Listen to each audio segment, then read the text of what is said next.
Hello ladies and gentlemen, and welcome back to the channel. And today I'm going to do my review of WCW Super Brawl 1993. Starting off the evening, we go to our first match of the night. It is a tag team matchup. It is the Hollywood Blondes versus Eric Watts and Marcus Bagwell. I thought this was a decent match. Back and forth matchup between both teams with Watts and Bagwell keeping the pace of the match. Bagwell ends up hitting a crossbody for a near fall. Bagwell then hits a devastating press slam on Pillman. Watts then gets involved in the match, applies a Boston Crab on Austin, but Pillman breaks the hold. Watts then applies an STF, but Pillman breaks the hold.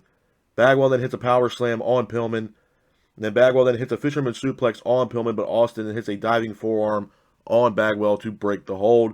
And then Pillman ends up going for the cover, pins for the 3, and your winners of the match are the Hollywood Blondes. Hats off to the Hollywood Blondes for getting the win in this matchup. Moving on from that, we go into our next match of the night. It is Too Cold Scorpio versus Chris Benoit. I thought this was a great match. Back and forth matchup between Scorpio and Benoit, with Benoit keeping the pace of the match.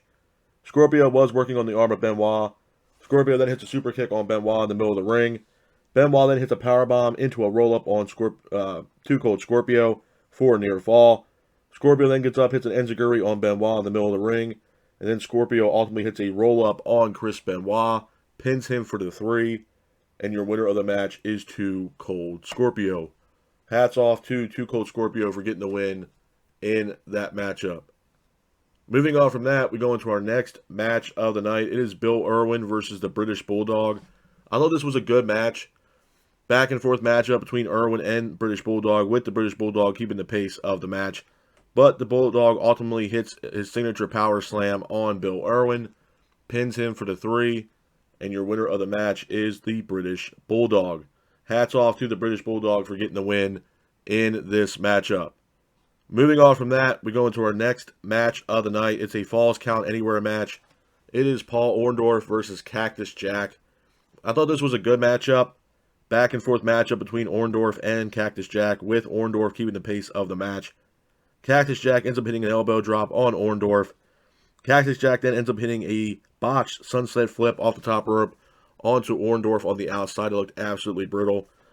Orndorff then gets up, hits Cactus Jack with a chair shot, but then Cactus ultimately hits Orndorff with a shovel, pins him for the 3, and your winner of the match is Cactus Jack. Hats off to Cactus Jack for getting the win in that matchup. Moving on from that, we go into our next match of the night. It's another tag team matchup. It is Stan Lane and Tom Pritchard versus the Rock and Roll Express. I thought this was an okay matchup. Back and forth matchup between both teams, with the Rock and Roll Express keeping the pace of the match. Morton ends up hitting an atomic drop on Tom Pritchard. Bobby Eaton gets involved in the match. Eaton then goes to hit Morton, but he ends up missing and hit Tom Pritchard by mistake. Gibson then goes for the cover, pins for the 3, and your winners of the match are the Rock and Roll Express. Hats off to the Rock and Roll Express for getting the win in that matchup. Moving on from that, we go into our next match of the night. It's for the WCW United States Heavyweight Championship. It is Max Payne versus Dustin Rhodes. I thought this was an okay matchup. Back and forth matchup between Max Payne and Dustin Rhodes, with Dustin keeping the pace of the match. And Dustin ultimately gets the win in this matchup due to disqualification. Hats off to Dustin Rhodes for getting the win in that matchup. Moving on from that, we go into our next match of the night. It is for the NWA World's Heavyweight Championship. It is Great Muta defending the NWA World Heavyweight Championship against Barry Windham. I thought this was a great matchup as well. Back and forth matchup between Muta and Windham, with Muta keeping the pace of the match. Muta ends up hitting a spin kick on Windham, but Windham ultimately hits his signature DDT on the Great Muta, pins him for the 3, and your winner of the match, and at that time, new NWA World Heavyweight Champion, is Barry Windham. Hats off to Barry Windham for getting the win in that match, and at that time becoming the new NWA World Heavyweight Champion. Moving on from that, we go into our next match of the night. It is the main event of Super Brawl 1993. It is Vader versus Sting in a strap match. I thought this was a good matchup as well. Back and forth matchup between Vader and Sting, with Vader landing devastating lariat on Sting. Vader then was keeping the pace of the match. Vader then hit a splash on Sting. Sting then gets up, land strikes on Vader. Sting then lands a splash on Vader as well, but Vader ultimately hits all 4 posts to win the match, and Vader ultimately gets the win. A couple of things I want to say about SuperBrawl 1993, man, before I get out of here. Number one, this was a decent event, and I know I've said it multiple times, but it was an okay event. Not the best, but definitely not the worst. A couple matches on this card that I actually really enjoyed. Number one was Too Cold Scorpio versus Chris Benoit. To me, my honest belief, that was the match of the night for SuperBrawl 1993. Too Cold Scorpio and Benoit put on a phenomenal match. And I believe this was Chris Benoit's debut for WCW.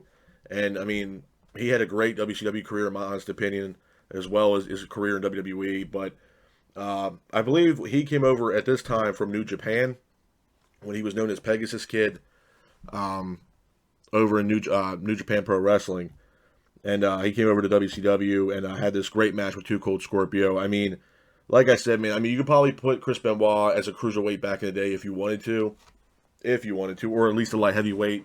This was a phenomenal matchup, man. And honestly, probably the best match on this card, besides Sting and Vader. But this match right here was one of the best matches I've seen on this card.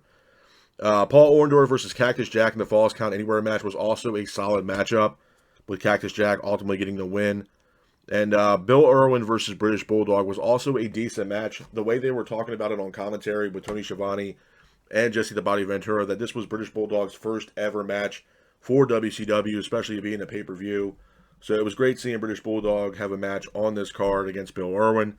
And British Bulldog ended up getting the win due to his signature power slam that he landed on Bill Irwin. Other matches on this card that I was okay with. The Great Muta versus Barry Windham for the NWA World Heavyweight Championship was a solid matchup. But again, I think at this time in WCW there was a little bit of a toss-up, because you had the WCW World Heavyweight Championship being defended on these pay-per-views, but you also at the same time had the NWA World Heavyweight Championship also being defended on these pay-per-views as well. So it was kind of confusing.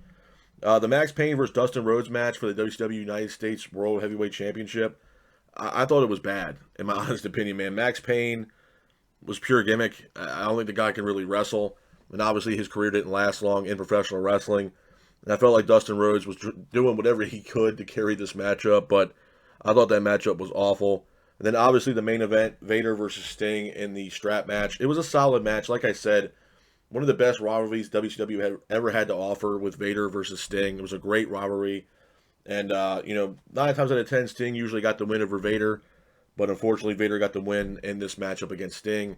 And like I said, it was one of the best rivalries for WCW back in the day. Sting versus Vader, as well as Sting versus the Great Muta. But it was always great to see Vader versus Sting in any kind of matchup. So it was a solid match, man. As far as a rating for SuperBrawl 1993, I'm probably going to have to give it a solid 5, maybe 5.5 at best. Like I said, it wasn't the best WCW pay-per-view I've ever seen, but it damn sure was not the worst. So I'm going to have to give SuperBrawl 1993 a solid rating of a 5, 5.5 at best. But this is my review of SuperBrawl 1993. I hope you guys are out there staying safe. Be careful, and remember, stay classic. Peace.